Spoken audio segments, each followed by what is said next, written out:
bonjour, c'est la 13e émission. 14e émission, bien vu. Aujourd'hui, on va vous parler des sorties VF. Retour de Lille, on était à Lille. J'espère que vous avez vu l'émission spéciale Lille, où on vous a montré un petit peu, pour tous ceux qui n'ont pas eu la chance d'y aller, bah, c'était super. David Aja est une superstar, on lui souhaite d'être le plus grand dessinateur, il est vraiment très sympathique.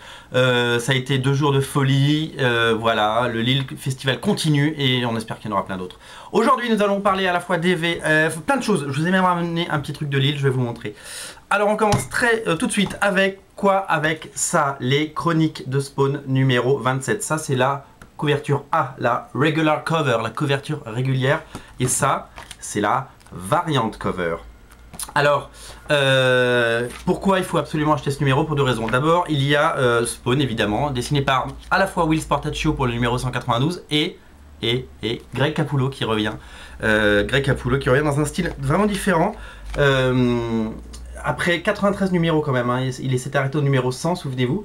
Et donc il vient porter main forte à son équipe, à Todd McFarlane, à Will Sportaccio, et il dessine un numéro, et c'est super de le revoir. Donc voilà, donc 2 numéros de Spawn, et vous reconnaissez ce personnage. Seulement 15 jours après sa sortie aux États-Unis, le numéro 1 Haunt, en français, en VF, dessiné, je vous le montre, je vous le mets en Will, Emile, hop, par monsieur Ryan Otley. Avec sur des dessins de Greg Capullo, ancré par Todd McFarlane et sur le scénario de Robert Kirkman évidemment. Voilà, ça vaut quoi? Ça vaut 5,25 €. Voilà, il faut absolument, il y a un nombre de pages incroyable parce qu'il y a aussi, le truc des morts là, le livre des morts.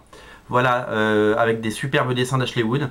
Ça, c'est à dire absolument. Jetez-vous. Je suis devenu un inconditionnel de ce truc. Je suis trop content. J'aimerais que ça sorte tous les mois tellement c'est bien. Voilà, ma jolie Spawn en français et je lis maintenant The Haunt en français aussi, dans le même magazine. Et annoncer aussi, qu'est-ce qu'il y aura très bientôt dans Chronique de Spawn? Image United. Et oui, ça on en reparle très très vite. Ils sont forts chez Delcourt, ils font vraiment des choses super. Voilà les 2 couvertures, je vous remonte les 2 couvertures. Choisissez celle que vous voulez. Moi, j'adore celle-là parce que Haunt est une très bonne série. C'est l'histoire de 2 frères. Il y en a un qui est curé et l'autre qui est un petit peu un Black Ops. Et ils se parlent pas trop, ils sont pas très copains, mais ils vont apprendre un petit peu à vivre ensemble, si vous voyez ce que je veux dire. Chez Delcourt toujours, qu'est-ce qu'on a? On a Star Wars, la saga en BD. Numéro 22. Alors moi j'aime bien ça parce que à la base Star Wars je n'aime qu'une chose, c'est les 3 premiers films. Le reste ça n'existe pas. Pourtant j'ai découvert grâce à ce magazine plein de séries. On avait vu il y avait une série dessinée par Alan Moore. Là par exemple il y en a une dessinée par un mec scénarisée par Alan Moore, pardon. Il y en a une là c'est un mec qui s'appelle Derek Thompson qui dessine et le dessin est vraiment génial, à l'européenne on va dire. Et ça permet de découvrir des histoires un petit peu inédites qu'on ne voit pas d'habitude. Donc voilà, c'est plutôt sympa. Il y a notamment une histoire dessinée par Ben Temple-Smith. Qui est Ben Temple-Smith? C'est un auteur de folie. C'est celui qui avait fait 30 jours de nuit chez Delcourt. Et c'est celui qui a fait Wormwood. Wormwood dont le tome 2, donc ça c'est toujours Spawn. Il y a la pub de Wormwood tome 2 dans Chronique de Spawn. Le tome 2 sort en décembre. Et ça c'est une excellente nouvelle. Le premier était génialissime, drôle. Incroyable. Donc la saga en BD Star Wars, on n'a pas besoin d'être un hyper fan de Star Wars pour apprécier. Voilà, quand on se retrouve avec des pages comme ça signées Ben Temple-Smith, vous voyez, ça vaut les 5,50 € du magazine. Très très bien, achetez et lisez Star Wars, la saga en BD, c'est du bon. Quoi d'autre? Qu'est-ce que je vous ai ramené de Lille? J'ai rencontré l'association Philactère qui a sorti ça, ils en avaient parlé dans Comic Box, ça s'appelle Spermag, donc je suis allé les voir et je leur ai demandé est-ce que je peux le lire, et donc ils m'ont filé. Donc c'est une BD un peu parodique, humoristique. Écoutez, je m'attendais à un truc un petit peu... je m'attendais à rien en fait. C'est plutôt rigolo, je vous le conseille. Donc en bas de votre écran s'affiche l'adresse où vous pouvez commander et prendre le bon de commande pour commander Spermag. L'association Philactère, il publie aussi VHB Vampire Hunter... le B c'est quoi déjà? Je ne sais plus. Vampire Hunter Brigades. Donc ça c'est un monde participatif avec plein de dessinateurs qui font chacun des petites histoires. C'est un monde qui commence vraiment à prendre corps. Voilà, là il y a déjà 4 qui est sorti, il est là. Il y a le 5 qui est en préparation, m'attendez, le 5 et le 6 aussi, le 5, le 6 et le 7 aussi, pardon. Donc voilà, il y a plein d'histoires, ils sont en train de tout compiler. Et du coup, ils ont ressorti le tome 1, parce que le tome 1 était indisponible partout. Donc voilà, tome 1, tome 4. Donc voilà, c'est un format comics, très beau papier, très belle édition, très soigné, des dessinateurs assez sympas, vous voyez, ça c'est plutôt pas mal. La couverture aussi. C'est monsieur Lockhorst qui fait ça et bah voilà, soutenez-les, c'est une petite assoce et ils font des choses et normalement ils devraient être de mieux en mieux distribués et voilà, donc quand vous tombez là-dessus, bah, jetez-vous dessus. Qu'est-ce que je voulais vous présenter d'autre? Les éditions Ankama qui font peu de comics mais qui doivent en faire, m'ont envoyé ça. Voilà, tout le monde se met aux zombies et je pense que là-dessus on a un truc à faire. C'est Rock Billy Zombie Superstar, je vous montre quelques pages, c'est plutôt sympa.